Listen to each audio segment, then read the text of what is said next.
गणितीय कौशल के अंतर्गत 100 दिन पठन गणितीय कौशल के अंतर्गत वर्तमान में अभी 5वां सप्ताह चल रहा है, जिसमें हमें गणित के विभिन्न आकृति को पहचानना है।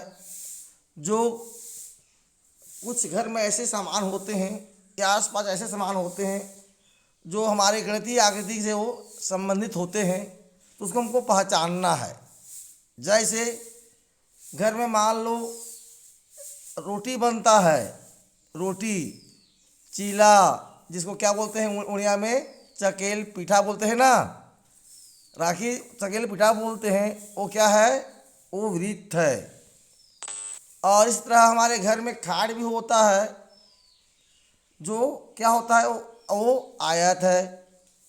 अब घर में दरवाज़ा भी होता है, आयताकार भी होता है, वर्गाकार भी होता है, इस तरह वो होते हैं। उसके बाद हम देखते हैं घर में जो दरवाज़ा होता है, जो जो चौखट होते हैं जहाँ मिला होता है, और आवाज नहीं आ रहा है। हाँ, वो 90 डिग्री होता है, वो 90 डिग्री होता है। इस तरह घर के बहुत से ऐसे सामान होते हैं जो कि कोण से संबंधित होते हैं। तो हम कोण पढ़ेंगे।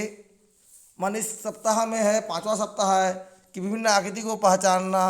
और कोण भी होते हैं। कोण जैसे हम बोलते हैं न्यून कोण, ऐसा कोण जिसका माप 0 से अधिक होता है और 90 अंश से कम होता है, उसे न्यून कोण कहते हैं।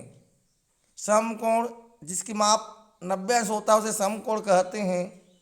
अधिक कोण ऐसा कोण जिसका माप 90 अंश से अधिक हो और 180 अंश से कम हो, उसे अधिक कोण कहते हैं। ऋजु कोण या उसको सरल कोण भी कहते हैं। ऐसा कोण जिसका माप 180 अंश होता है, उसे ऋजु कोण कहते हैं।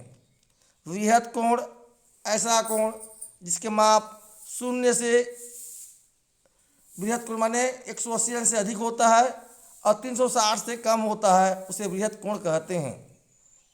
और इस तरह कोण होते हैं। अब पूरक कोण कब होता है, जब ऐसा जो युग्म कोण होते हैं जिनके माप का योग 90 अंश होता है या समकोण होता है, उसे पूरक कोण कहते हैं। ऐसा कोण जिसका माप का योग, दो कोण का योग 180 अंश होता है, उसे हम संपूरक कोण कहते हैं। तो गणितीय कौशल के अंतर्गत 5वां सप्ताह में हमें विभिन्न आकृति को पहचानना है। घर में जो सामान मौजूद है उसको भी आकृति को पहचान कर हमें बताना है कि यह कौन सा आकृति है। त्रिभुज है, वर्ग है, वृत्त है, चतुर्भुज है, इसी के बारे में हमको पहचानना है। तो आप लोग सब पहचान लिए होंगे। तो इस तरह